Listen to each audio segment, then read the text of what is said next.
sa ulo ng mga humahataw na balita. Hataw Balita. Dalawang warship mula sa China na mataang sumusunod o bumubuntot sa ikalawang Joint Maritime Patrol ng Philippine Navy at United States Navy sa West Philippine Sea. Hataw Balita. Estados Unidos nagpahayag ng interes na mag-invest ng mahigit $1 billion para sa Mindanao Railway Project. Hataw Balita. 1.4 billion pesos travel fund ni Pangulong Ferdinand Marcos Jr. hindi makatwiran ayon sa isang policy analyst. Hataw Balita. Senator Rapi Tulfo at Vice President Sara Duterte top 2 sa survey para sa 2028 presidential polls. Hataw Balita. 2024 national budget nakadagdag questionin sa Korte Suprema ni Senator Coco Pimentel. Hataw Balita. At mga epektibong paraan sa tamang diet at pagbabawas ng timbang, alamin. Hataw Balita. Muna sa ating mga humahataw na balita. Nagsagawa ang Armed Forces of the Philippines o AFP at ang United States Indo-Pacific Command ng kanilang ikalawang Maritime Cooperative Activity o MCA sa West Philippine Sea nitong Miyerkules, January 3. Ayon kay Colonel Cerces Trinidad, Hepe ng Public Affairs Office ng AFP, ang dalawang araw na aktibidad na kinapapalooban ng iba't ibang pagsasanay ay magtatagal hanggang ngayong araw ng Huwebes, January 4. Kasama sa ipinadala ng AFP ang 4 na barko ng Philippine Navy, kabilang ng BRP Gregorio del Pilar, BRP Ramon Alcaraz at BRP Davao del Sur na kasama ng dalawang helicopter. Sinabi ni AFP Chief of Staff General Romeo Browner na isang mahalagang hakbang sa pagitan ng alyansa ng Pilipinas at Estados Unidos at sa kanilang interoperability ang nasabing aktibidad. Ayon sa General, isinasalarawan nito ang pagunlad ng sa kakayahan ng depensa at ang pagunlad bilang isang world-class armed force ng bansa sa pagganap ng mandato na protektahan ang mamamayan at ang Estado. Layunin din anya nito na itaguyod ang isang batayang pandaigdigang kaayusan at isang malaya at bukas na Indo-Pacific region sa harap ng mga hamon sa rehiyon. Hataw Balita. Dalawang warship mula sa China ang namataang sumusunod o bumubuntot sa ikalawang Joint Maritime Patrol ng Philippine Navy at United States Navy sa West Philippine Sea kahapon, January 3. Sinundan ng mga Chinese warship na guided missile destroyer Hefei 174 at frigate Wangshan 570 ang BRP Alcaraz at ang kanyang kahalili na BRP Gregorio del Pilar at BRP Davao del Sur habang naglalakbay sa formation sa buong araw. Ngunit hindi hinadlangan ng mga shadowing vessel ang mga barko habang ito'y nakikipagtagpo sa US 7th Fleet para sa Joint Maritime Patrol. Iginit naman ni Lieutenant Commander Christopher Calvo, ang acting commanding officer ng BRP Ramon Alcaraz, na isinasaalang-alang nila ang pagsunod sa rules of engagement bilang tugon sa anumang disruptive at dangerous maneuvers mula sa ibang bansa. Binigyang din ng opisyal ang layunin ng joint exercise na tiyakin na ang magaan at magkakatwang na integrasyon ng kakayahan, mga pamamaraan, taktika at procedure upang harapin ang mga nagbabagong banta at hamon. Hataw Balita. Inihayag ni Philippine Ambassador to the United States Jose Manuel Romualdez na opisyal na nagpahayag ng interes ang Estados Unidos na mamuhunan ng higit sa $1 bilyong para suportahan ang naantala ng Mindanao Railway Project ng pamahalaan. Inaasahang ang pondo ay manggagaling sa US International Development Financial Corporation na kilala ng tumutulong at namumuhunan sa infrastructure at development projects ng developing countries para sa ikauunlad ng kanilang ekonomiya. Ayon kay Ambassador Romualdez, popondohan sana ng bansang China ang naturang proyekto, ngunit napagdesisyonan ng Pilipinas na wag nang ituloy ang pakikipag-ugnayan sa Chinese Official Development Assistance para sa konstruksyon ng railway nitong nakaraang Nobyembre. Nauna nang sinabi ni Transportation Secretary Jaime Bautista na ibinasura na ng bansa ang China bilang pagmumula ng pondo para sa Mindanao Railway Project dahil sa kakulangan ng progreso sa mga negosasyon. Kinumpirma rin ng kalihim na naghahanap ang gobyerno ng iba pang mapagkukunan, maaring isang combination of Philippine government support, ODA, and private sector support para pondohan ang 81.7 billion peso Mindanao Railway Project Phase 1 Tagum-Davao Digos segment. Hataw Balita. Dahil sa pagbibigay ng mas malaking budget para sa travel expenses ni Pangulong Ferdinand Marcos Jr. ngayong 2024, iginit ng isang policy analyst na hindi makatwira ng mas malaking budget na nakalaan para sa mga pagbiyahe ng Pangulo. Nararapat lamang na maging transparent ang Marcos administration sa paggastos sa travel fund ni Pangulong Ferdinand Marcos Jr. Ayon sa policy analyst na si Attorney Michael Henry Yusinko, bukod sa dapat nalalaman ang detalye ng gastos sa bawat biyahe ng Pangulo, dapat din tignan ng mga sumasamang personalidad sa mga foreign trip ng Pangulo. Pakinggan natin ang pahayag ni policy analyst Attorney Michael Henry Yusinko. Yung COA kasi, they might be thinking na the foreign trips is regular, no? May justification kasi sasabihin it's to invite foreign investments, and they might miss the whole problem, which is the president bringing people who shouldn't be there. Tapos tayong taxpayers ang gumagastos noon.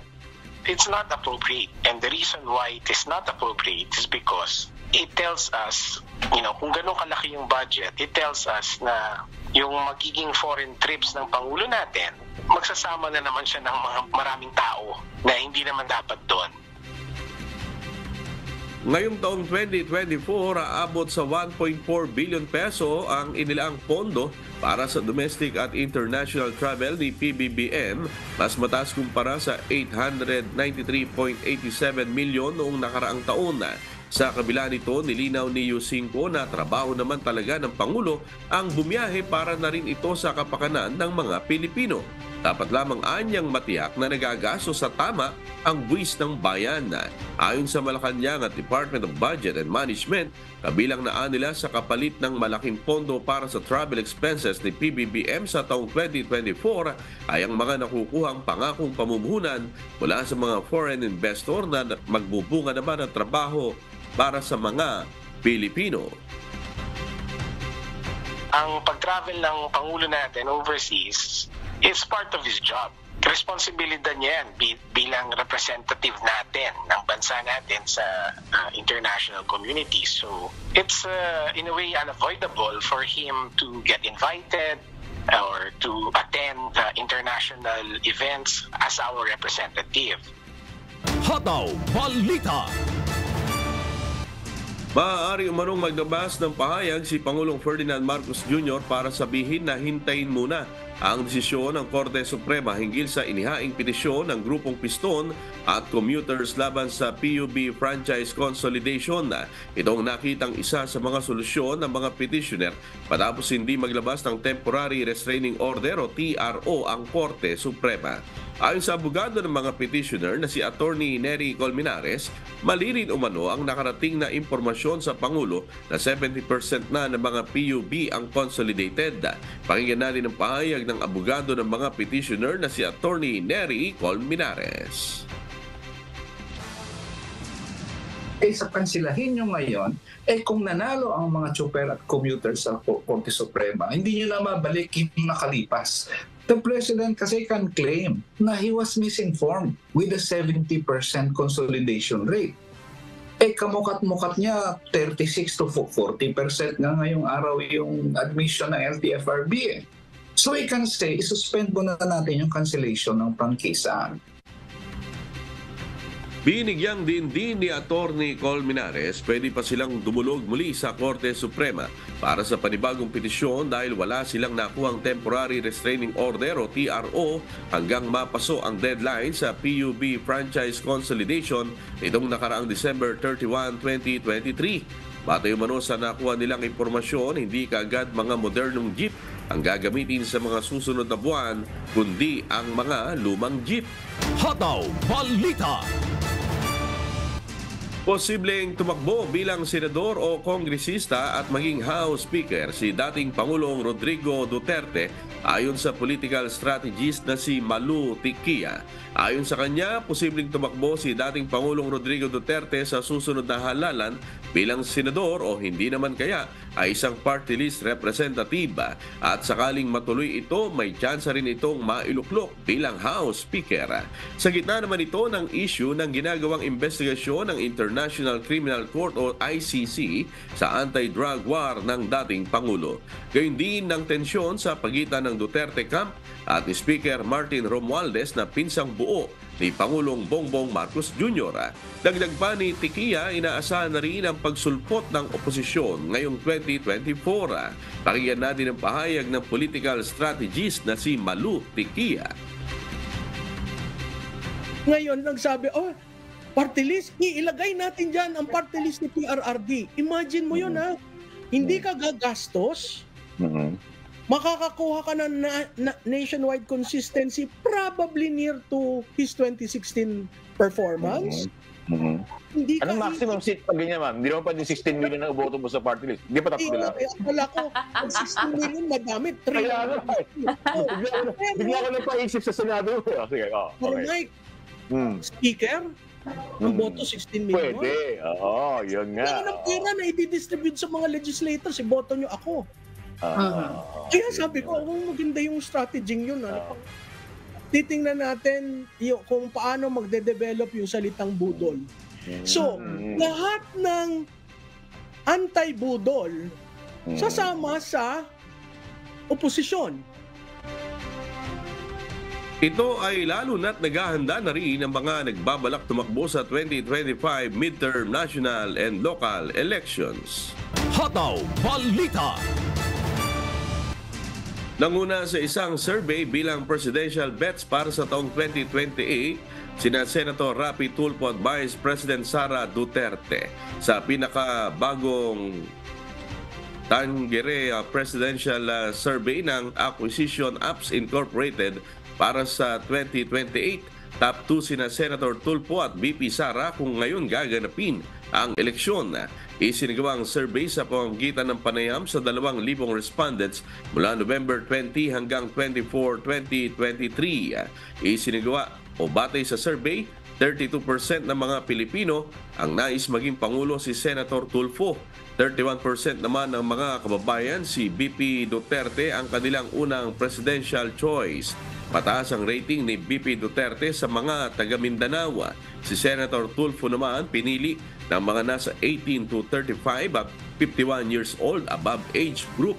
Ayon sa survey, posibleng nakaapekto sa share ng potential voters ni BP Duterte ang kontrobersya sa confidential funds. Ngunit para sa political analyst na si Ronald Llamas, marami pang pwedeng mangyari bago ang 2028. Pakinggan natin ang pahayag ni former Presidential Political Advisor on Political Affairs, Ronald Llamas. Kung susuriin mo yung mga surveys, mahalaga siya bilang adjustments sa iyong strategy kung ikaw ay may balak tumakbo, especially sa 2028 na medyo malayo pa. Almost 5 years pa, no? Medyo malayo pa 2028 pa. Kaya marami pang pwedeng mangyari. Hataw Balita. Nakakatakdang questionin ni Senate Minority Leader Aquilino Coco Pimentel sa Korte Suprema ang 5.7 trillion peso national budget ngayong taon. Ayon sa mambabatas, labag umano sa saligang batas o unconstitutional ang lumobong unprogrammed fund sa ilalim ng pambansang pondo. Mailalabas lang ito kapag may sobrang kita o koleksyon sa buwis ang gobyerno o di naman kay grant o utang mula sa ibang bansa. Paliwanag ng Senador, 281 billion pesos lang ang hiniling ng Executive Department and Program Fund sa ilalim ng pambansang pondo. Pero matapos ang Bicameral Conference o BICAM, lumobo ito sa 731 billion pesos. Labagaan niya ito sa ilang probisyon ng saligang batas gaya ng Section 25 na nagbabawal sa Kongreso na taasan ang inirekomendang budget ng Pangulo. At kung meron din anyang importanteng proyekto na gagastusan, dapat humiling na lang ng supplemental budget sa Kongreso. Pakinggan natin ang pahayag ni Senate Minority Leader Senator Aquilino Coco Pimentel. If we do not stop this practice, abusuin na po talaga. Aabusuin yung practice, ang masama, unconstitutional pa yung practice na yun. So it must be nipped in the bud. Kung meron talagang available na pera, the proper way to do it is to enact a supplemental budget. The President must be the one requesting or initiating the budget process. Ang nangyari dito sa 450 billion na over and above the President's requested amount, Congress na to. This is now originating from Congress. Bukod dito, sang-ayon din ang senador sa sinabi ni dating Senador Pampilo Lacson na maaring magamit sa pet projects ng mga mambabatas ang lump sum fund sa ilalim ng unprogrammed appropriations. Tinatapos na umano ni Senator Pimentel ang mga argumento sa magiging petisyon. May kinakausap na rin siya ang kongresista na magiging katuwang sa paghahain sa Supreme Court. Ipinapaubaya na ni Senator Pimentel sa Korte Suprema kung ang buong budget o bahagi lamang nito ang idedeklarang unconstitutional. For 2023, nakita ko yun na mayroong mga nakasingit po doon na kung tignan natin, mayroong isang Ilocos Norte, mayroong isang Tacloban, mayroong isang Albay, mga ganun. Yan yung delikado dyan.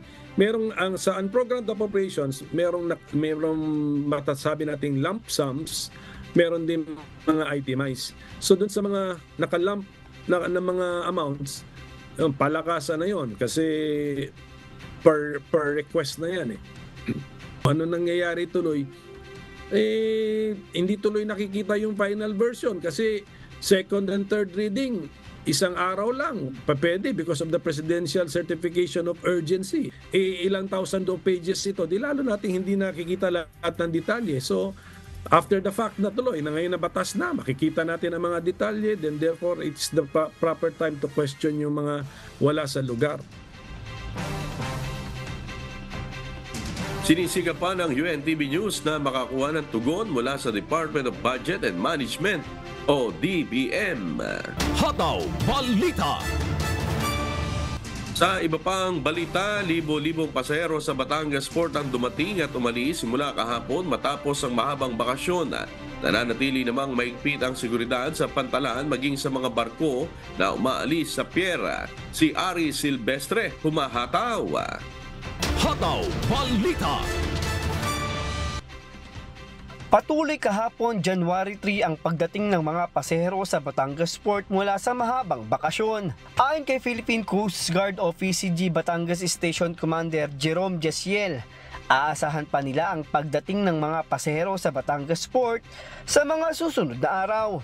Yes sir po, aasahan po natin ngayong araw hanggang sa susunod pa, no, yung pong mga bumiyahe po nating mga kababayan sa bawat isla po, no, dito po sa Patimugang Luzon. Yan po Romblon, Occidental Mindoro, Oriental Mindoro at yung part po ng Visayas area na asahan natin yung pagdagsa nila, no, hanggang susunod na araw. Yung pagbalik naman po nila papunta po sa Metro Manila. Sa tala ng Philippine Coast Guard, simula alas 12 ng tanghali hanggang alas 6 ng hapon nitong Miyerkules, umabot ang outbound passenger volume ng 12,249, habang 11,809 naman ang inbound passengers.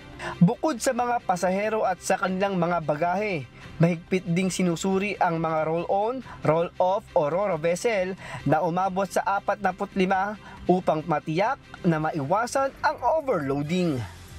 Standard operating procedure po yan na kahit anong pong panahon, no? Lagi pong chinecheck po ng ating mga inspectors bago po umalis at mag-react po yung barko, no? Both passengers and cargo, at of course, kailangan para maiwasan din natin yung excess passenger and the proper flashing ng mga cargos, ini-ensure po natin yan para sa ligtas na paglalakbay ng mga barko po natin. Samantala sa Calapan Port, galing ang maraming mga pasahero na dumarating sa Batangas Port. Inaasahan ng PCG na darating pa ang mga maraming pasahero na pupunta at paalis ng Batangas Port. Diyos ang aming sandigan, serbisyo publiko ang aming pinahahalagahan. Mula rito sa Batangas, Ari Silvestre, humahataw! Hataw Balita. Nasa 13 na lang ang bilang ng guerrilla front sa buong bansa. Ayon sa Armed Forces of the Philippines o AFP, naging mas lalo pa anyang humina ang pwersa ng mga rebeldeng komunista dahil sa patuloy na pagkaunti ng kanilang bilang. Si Lucilio rin humahataw. Hataw Balita. Isang malaking tagumpay ang naabot ng Armed Forces of the Philippines o AFP at ng buong bansa sa pagtatapos ng taong 2023. Masayang iniulat ni AFP spokesperson Colonel Medel Aguilar na mula sa 21 noong nakaraang taon, nasa 13 na lang ang guerrilla fronts ng Communist Party of the Philippines, New People's Army, National Democratic Front of the Philippines o CPP, NPA, NDF. Lahat anya sa mga ito ay pawang mahihina na ang puwersa dahil wala na rin itong nakukuhang suporta mula sa mga dati nitong pinagkukunan ng resources. That organization is no longer capable of implementing programs that will enable itself to recruit new members, generate resources, and advance what they call the National Democratic Revolution. As of third quarter noong 2023, nasa 1,655 na lang ang miyembro ng komunistang grupo. Ayon kay Aguilar, ang kaligtasan ng mga nalalabing bilang na ito ang isa sa mga dahilan kung bakit suportado ng AFP ang exploratory talks tungkol sa usaping pangkapayapaan sa pagitan ng gobyerno at rebelding komunista. Most of them were just deceived and recruited by the CPP-NPA. Most of them are coming from the farmers, from the indigenous peoples, and the youth and students. They are still Filipinos to be saved. Sa kabila ng exploratory talks, iginiit ni Aguilar na nagpapatuloy ang military operations ng AFP. Katunayan anya nito ang pagbaba ng kaso ng local terrorism sa bansa. Magpapatuloy din anya ang mga programa ng pamahalaan kabilang na ng National Task Force to End Local Communist Armed Conflict o NTF-ELCAC upang tuluyan ng mawaksi ang insurhensiya sa bansa. Diyos ang aming sandigan, serbisyo publiko ang aming pinahahalaghan. Lucille Ren, humahataw! Hataw Balita. Pinatitigil na ng Commission on Higher Education ng mga public university at college na tumanggap pa ng grade 11 students kasunod ng pagtatapos ng kasunduan ng Department of Education at ng CHED tungkol sa senior high school program. Paliwanag ni Commission on Higher Education Chairman Prospero de Vera III, wala ng legal na batayan para pondohan ang programa sa state at local universities and colleges. Sa memorandum mula sa Office of the Chairperson na may petsang December 18, 2023, nakasaad na lumampas na ang otoridad ng mga SUC at LUC para ialok ang SHS program patapos ang school year 2016 to 2017 hanggang 2020 to 2021. Pakinggan natin ang pahayag ni Commission on Higher Education Chairman Prospero de Vera III. Ngayon, tapos na ang transition period. Puno na ang mga state universities and colleges, kailangan na nilang gamitin ang mga kwarto at mga teacher. Kaya't wala nang basihan para sila ay magpatuloy na mag-offer ng senior high school. Tapos na yung legal basis nito. Ito yung agreement ng DepEd at CHED. Kaya itong nakaraang 2 taon, pinagsasabihan namin ang mga public universities, i-wind down nyo na yung inyong senior high dahil wala ng legal basis yung inyong pag-offer ng high school. Gayunman, nilinaw ni Chairman De Vera na hindi ganap na hihinto ang programa ng SHS. Hindi na lang ito iaalok sa mga SUC at LUC, ngunit maaari pa rin mag-enroll sa DepEd at mga pribadong paaralan at universidad ang mga mag-aaral sa grade 11 at 12. Bukod dito, naglabas din ang abiso ng Department of Education na wala ng tulong mula sa gobyerno ang ibibigay sa mga estudyante at guro mula sa state at local universities and colleges para sa SHS program. Ngayon, naglabas ng DepEd ng circular na hindi na bibigyan ng voucher yung mga estudyante na nasa public universities dahil nga tapos na ang transition period. Ang mga public universities na magpapatuloy magkaroon ng high school ay yung merong tinatawag na mga laboratory school. Ito yung mga public universities na nag-o-offer ng teacher education at meron silang laboratory school kung saan magte-train ang kanilang mga education students. So yan, tuloy pa rin yan. Kasi even before K-12, meron ng laboratory schools ang ilan-ilang mga public universities. Hataw Balita. Isa ka ba sa mga nadagdagan ng timbang nitong holiday season at nagbabalak na mag-diet ngayon? Maghinay-hinay muna kayo dahil sa halip na maging healthy, alam nyo ba na pwedeng makasama sa isang tao kung mali ang paraan ng pagda-diet para mabawasan ang timbang? Si EJ Lotok, humahataw. Hataw Balita. Ang goal nyo ba sa taong ito ay mag-diet? Napakahalaga na naka-mindset ka kung ikaw ay nakaplanong magbawas ng timbang. Ito ay hindi lamang tungkol sa pagda-diet para maging slim, ngunit tungkol sa mas malusog na pangangatawan o healthier lifestyle. Para mas maging motivated po tayo sa ating mga dieta, kailangan enjoyin po natin yung pinaka-process. Ang madalas po kasing pagkakamali ng maraming mga kababayan po natin ay yung crash dieting na tinatawag, kung saan gusto nilang mabawasan yung timbang po nila ng mabilis. Ang cycle ng pagsisimulang mag-diet, pagkatapos ay bumabalik sa dating gawi, at muling pagtaba ay pangkaraniwang nangyayari sa maraming tao. Ito ang tinatawag na yo-yo dieting at maaari itong makapinsala sa parehong pisikal at mental na kalusugan. So ang nangyayari, tinatanggal nila yung mga pagkain na nai-enjoy nila dati. Ngayon, pagka na-reach nila yung goal weight po nila, bumabalik sila dun sa mga nakasanayan nila dati. Kaya po hindi nagiging sustainable yung pinaka-diet po nila. Ngayon, kung tatanungin po ninyo anong pinakamabisang diet, ang pinakamabisang diet is yung ating mismong nakasanayan. Hindi rin makakabuti na sa iyong pagdadayet ay hindi masasapatan ang sustansyang kinakailangan ng iyong katawan kung ikaw ay kumakain ng mga unhealthy foods. Ngunit paano nga ba ang tamang paraan? Narito ang ilang tips mula sa mga eksperto para maiwasan ang yo-yo dieting at matulungan ka sa pagbabawas ng iyong timbang. Set realistic goals. Losing 1 to 2 pounds per week ay healthy at achievable goal. Huwag maghangad ng quick fixes o matinding pagbaba ng timbang sa maikling panahon. Adopt a balanced diet. Instead na bawasan ang pagkain ng marami, magbalanse ng dieta kung saan may iba't ibang variety ng nutrients. Ito ay makakatulong na mas satisfy ang ating cravings. Regular exercise. Isama ang physical activities sa iyong pang-araw-araw na gawain. Maaari itong maging kasing simple ng paglalakad sa paligid ng bloke o isang klase ng sayaw. Maghanap ng isang bagay na iyong kinagigiliwan. Listen to your body. Kumain kapag ikaw ay nagugutom at huminto kapag busog na. Kailangan ay alam natin ang pagkakaiba ng physical hunger and emotional hunger. Make permanent lifestyle changes. Sa halip na mag-diet, isipin kung paano mo mababago ang iyong lifestyle. Maaaring kabilang dito ang pagluluto sa bahay ng mas madalas, pagkain ng mas maraming prutas at gulay, o bawasan ng pagkain ng mga processed food. Stay hydrated.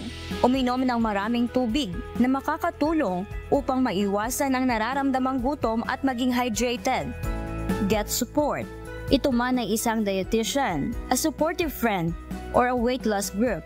Ang pagsama sa mga taong makakaunawa ng iyong journey ay malaking pagkakaiba.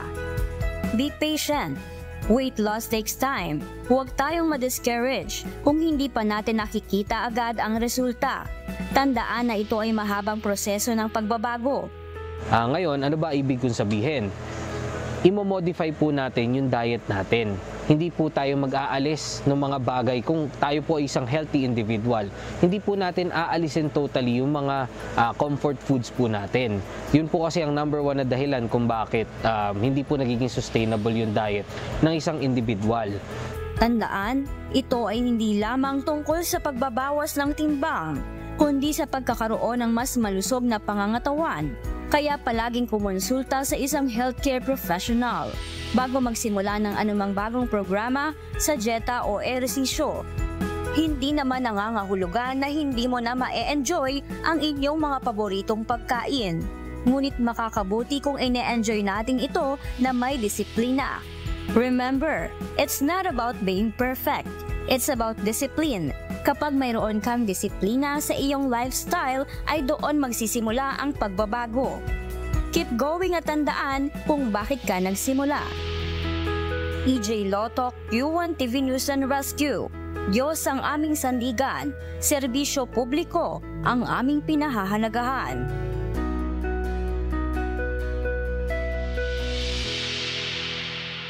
Oras, alas 5:45 na po ng umaga at sa pagpapatuloy ng Hataw Balita Pilipinas, naging mahigit sa doble na ang itinaas ng bilang ng fireworks-related injuries sa Bicol Region sa nagdaang pagpapalit ng taon.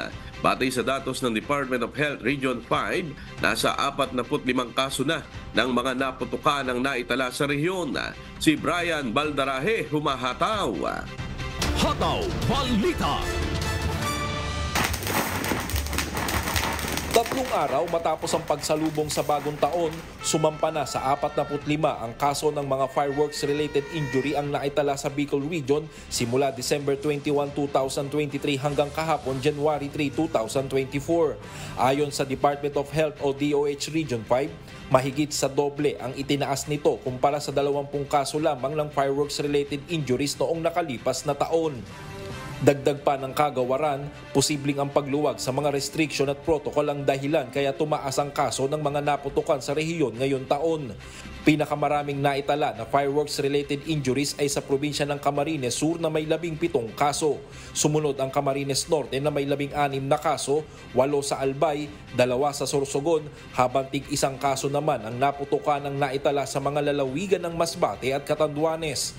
Karamihan sa mga Bicolanong naging biktima ng paputok ay mga lalaki na may edad 7 hanggang 12 taong gulang. Nanguna pa rin sa mga paputok na nagdulot ng fireworks-related injury ang Quitis. Sumunod ang 5-star, whistle bomb, lucis at iba pa. Diyos ang aming sandigan, serbisyo publiko ang aming pinahahalagahan. Brian Baldarahe, humahataw. Hataw Balita. 5 ang naiulat na namatay kabilang ang 4 na menor de edad matapos magkasakit dahil sa nangyaring diarrhea outbreak sa liblib na bayan sa Maguindanao del Sur. Ayon kay Fuad Samola, opisyal ng Municipal Disaster Risk Reduction Management Council o MDR-RMC ng Talayan, Maguindanao del Sur, ang mga biktima ay umiinom ng tubig mula sa 4 na water pump o poso sa Barangay Tamara. 4 sa 5 nasawi ay menor de edad na may edad na 2, 3, 5 at 15 taong gulang, habang ang ikalimang biktima naman ay isang 40 taong gulang na lalaki. Ayon sa otoridad, simula December 31, 2023, nagkaroon anya ng matindi at sunod-sunod na sintomas sa mga biktima tulad ng matinding sakit ng tiyan, pagkahilo at pagsusuka. Binakura na rin ng Municipal Health Office ang 4 na water pump na lahat ay matatagpuan sa sitio Sinindulan, Barangay Tamara. Mga 100 pamilya sa komunidad ang nakikinabang mula sa water pump na malapit sa Talayan River. Pinumpirma ng Maguindanao del Sur Integrated Provincial Health Office sa isang panayam sa radyo nitong Miyerkules na kontaminado ang mga water source dahil sa pagtatapon ng basura, paghuhugas ng mga damit, kagamitan sa kusina at kasangkapan sa pagsasaka, pati na rin ang pagtatapo ng dumi ng tao sa ilog. Hataw Balita. Mas paitingin pa ng Provincial Social Welfare and Development Office o PSWDO ang pagmamonitor at pagbabantay sa posibleng human trafficking incidents sa mga pantalan sa Masbate. Bilang bahagi ng nasabing hakbang, hinahanapan na rin ang ID o pagkakakilanlan sa pagbiyahe palabas ng isla ang mga minor de edad. Si Jerry Galicia, humahataw. Hataw Balita. Mas palalakasin pa ng Provincial Social Welfare and Development Office o PSWDO ang kampanya nitong anti-human trafficking sa buong isla ng Masbate.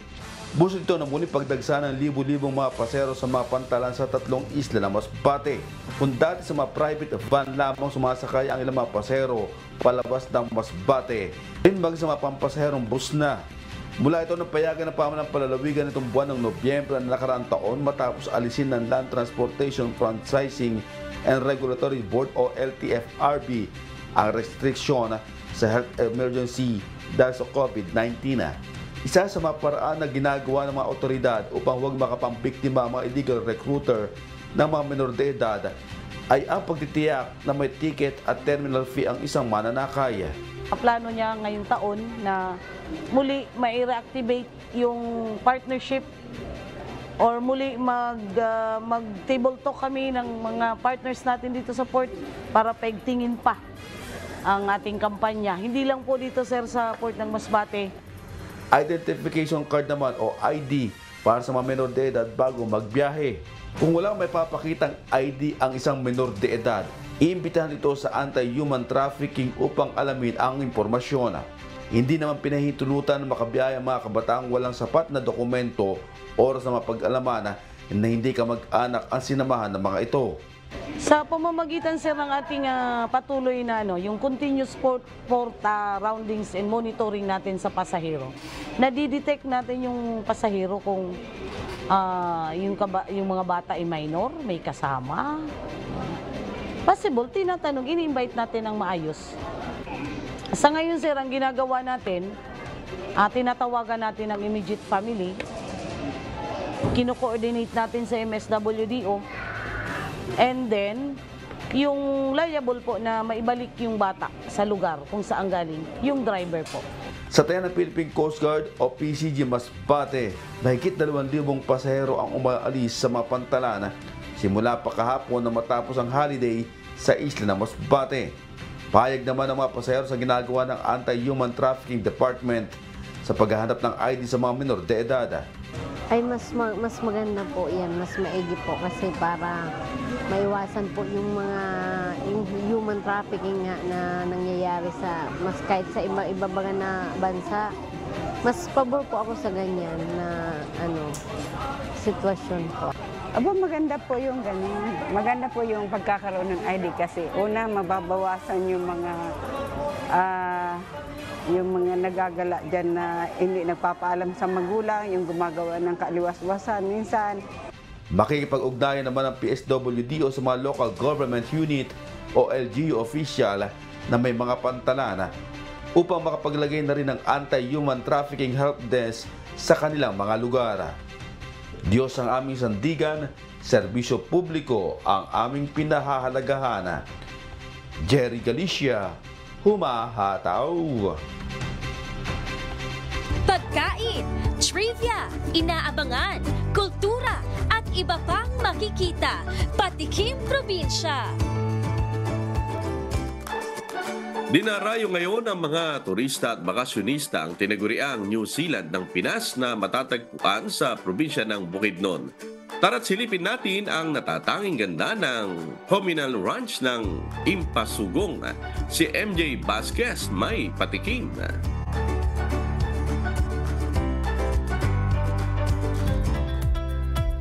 Kilala ang Bukidnon dahil sa nagtataasang mountain ranges dito at mayamang kultura ng probinsya.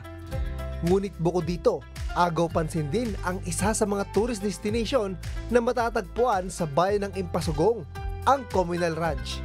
malayo ito sa ingay at nagtataas ang mga gusali ng syudad. Kaya naman binansagan nila itong New Zealand ng Pinas dahil sa relaxing ambience nito. So, kung makapunta kayo sa Impasugong, mayroon tayong one of the tourist destination po dito is the Communal Ranch of Impasugong. So, 642 hectares owned by the people of Impasugong. Siguro nakita nyo, medyo nag-viral ngayon ang Communal Ranch natin dahil sa maraming mga turista na pumupunta ngayon doon, dumadayo ngayon dito sa Communal Ranch ng Impasugong. So, malaking tulong ang Communal Ranch sa Impasugong kasi yung mga tao natin, bawat pamilya, yung mga pamilya natin ay naglagay ng mga baka dyan. Isang baka sa isang taon magbabayad lang sila ng 600 pesos annually. Napakaganda talaga ng konsepto nitong communal ranch kasi hindi lang siya nakatutulong sa kanilang ekonomiya, nakaka-benefit din po pati ang mga residente rito na magkaroon sila ng trabaho, mapagkakakitaan at makapag-alaga ng kanilang mga hayop. Bukod sa sightseeing, mahaliw ka rin sa kanilang horseback riding na open para sa lahat ng mga turistang nais pumunta. Kagaya na lang ng magkasintahang ito na galing pa ng Quezon City at dumayo pa ng Mindanao para personal na ma-experience ang New Zealand ng Bukidnon. Nung nag-check kami ng itinerary ng Bukidnon Province, parang dapat kasama yung communal ranch. Parang isa ito sa known tourist spot dito. Ayun, maganda siya sa picture and mas maganda siya in person. Talagang parang New Zealand siya na New Zealand vibe ng Bukidnon. Siguro ako, na-enjoy ko yung horseback riding. First time siya and siya yung bagay na hindi ko sure na gagawin ko pala. Pero dito, na-enjoy ko siya. Well-maintained din ng local government unit ng Impasugong ang buong communal ranch. Kaya malinis ang buong kapaligiran. At alam nyo ba na nasa Bukidnon rin matatagpuan ang pinakamalawak na plantasyon ng pinya? Kaya naman binansagan din itong Pineapple Capital of the Philippines. Kaya kung nature lover kayo mga kasangbahay, siguradong magugustuhan nyo ang Impasugong, partikular dito sa Communal Ranch. Dahil talagang feel mo ang kalikasan. Diyos ang aming sandigan, serbisyo publiko ang aming pinahahalagahan. MJ Vasquez, humahataw. Hataw Balita. Brad Dante Santos, maganda ron. Baka naman. At sa atin namang shoutout, gusto ko lang pong shoutout at pasalamatan si Emma Chikuhara mula sa Japan na ngayon ay nandito sa Pilipinas. Kasama niya si Jun Soriao kahapon dyan sa studio at may pasalubong. Ayan, salamat po. At sa atin po nagpapatuloy na mass indoctrination ng MCGI. Day 4 na po tayo. Mamayang alas 7 po ng gabi Philippine Standard Time sa official MCGI social media accounts. Kabilang po ang MCGI channel, ang official YouTube channel ng Members Church of God International. Patuloy rin po namin kayong hinaaniyahan na makiisa sa Global Prayer for Humanity tuwing Lunes hanggang Biyernes alas 9:30 ng gabi. Ito po yung naka-stream ng live sa lahat ng MCGI social media accounts. Ang Global Prayer for Humanity ay bukas po sa lahat, anuman ang inyong relihiyon o lahi. At sa aming ibabahaging mga salita ng Diyos na ating sandigan, mula sa Kawikaan, Kapitulo 19, talatang 17. Ang naaawa sa dukha ay nagpapautang sa Panginoon, at ang kanyang mabuting gawa ay babayaran sa kanya uli.